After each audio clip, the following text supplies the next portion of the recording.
Candy here at My Mobile Homestead. So today I am going to make gluten-free banana bread. So to start, this recipe calls for a half a cup of shortening, and I don't use shortening. So I have a quarter cup of coconut oil and a quarter cup of butter in here. Now, just so you know, normally it calls for softened, but I had to soften this. And you need, when you're working with coconut oil, you need your coconut oil to be closer to liquid form, because so it will incorporate with the cold stuff, because you know it will harden. So I'm going to pour that in here.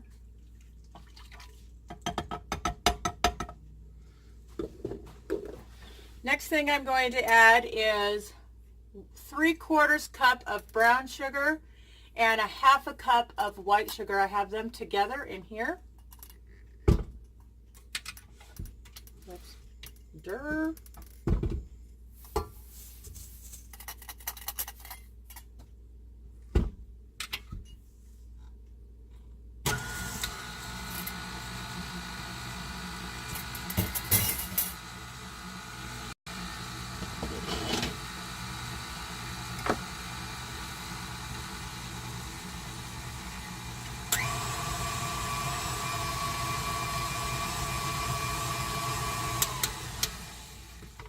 You can get this off the edges. See, it would work better if it was a little bit creamier, you know. Well, it works fine. It's going to come out just fine. You'll see. But the whole creaming the butter part kind of combines it a little bit better, differently.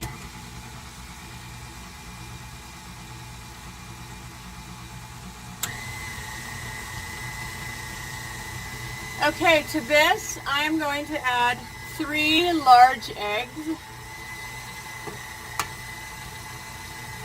Now, if you're working with farm fresh eggs, you don't want to drop it right into your recipe.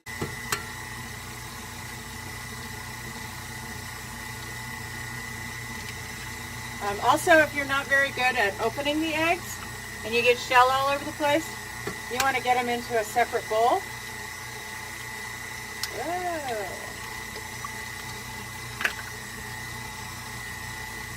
All right. Next, I'm going to add the banana.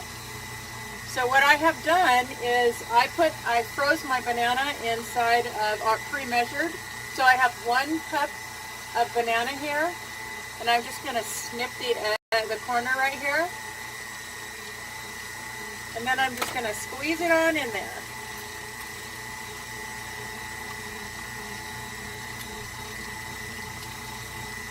No muss, no fuss.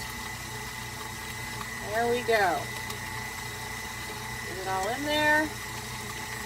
Look at that. Sweet. All right.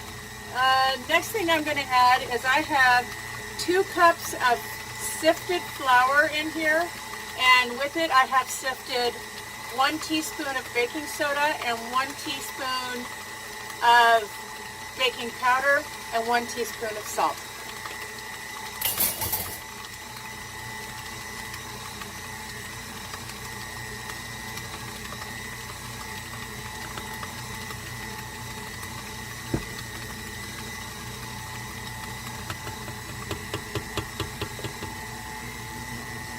One of the things that I just missed was, in my ingredient, was 1 teaspoon of vanilla.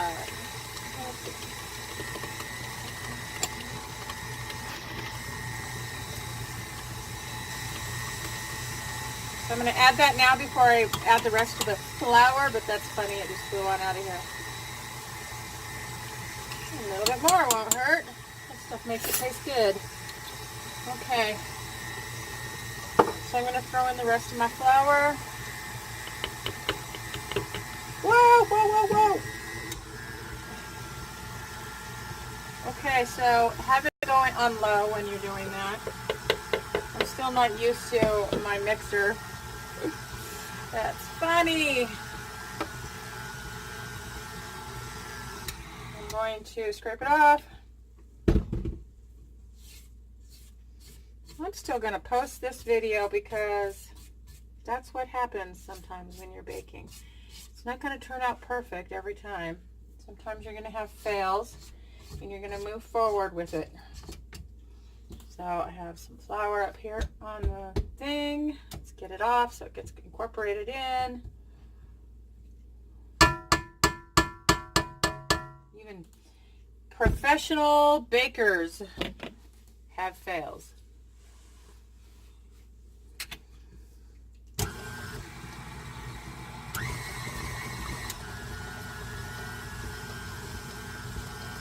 Next in the ingredient list is buttermilk. If you don't have buttermilk, you can do 1 cup of milk to 1 tablespoon of apple cider vinegar. I used 2% in here and it's really thick. I don't usually do 2%, but that's what I had.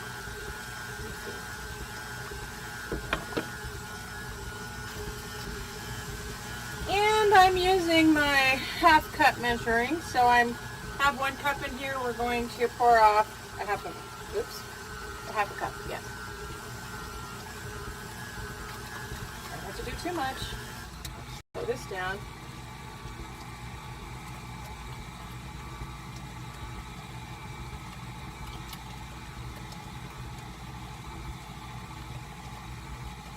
One half cup, perfect. Okay. Next, I'm going to add a half a cup of nuts. I have some chopped walnuts right here. And for an added bonus, I'm actually going to be calling these banana split muffins because I had some dried cherries and I thought how cool it would be if I added some chocolate chips and some cherries to this and made banana split muffins. So I have about a half a cup of dried cherries and chocolate chips combined in there.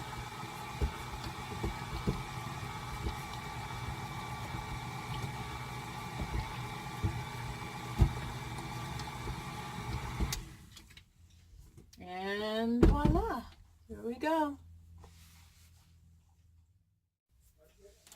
Okay, now we're going to put it in our pan. I have this, it's a brownie pan, so you have to grease each of yours. You can use anything you want, any kind of oil, or I used coconut oil. And then I have my scooper, and so I'm going to pull it out and scoop 1 scoop into each compartment. So what I have here is a perfect, soft, chewy, gluten-free banana split muffin, and it's awesome. It has the right mix of cherries in there, not too many chocolate chips so it's not overpowering, and by sifting the flour, they're really very soft, really good. I was trying to lose weight. Anyway, so guys, you bake these at 350 degrees for 20 to 30 minutes depending on your elevation. I'm at 4,200 feet and I had to do mine at 25 minutes. So I hope this was helpful. I hope you enjoyed it. I hope you enjoy them once you bake them. They are awesome. Like, share, and subscribe. Comment below. Love you guys. God bless.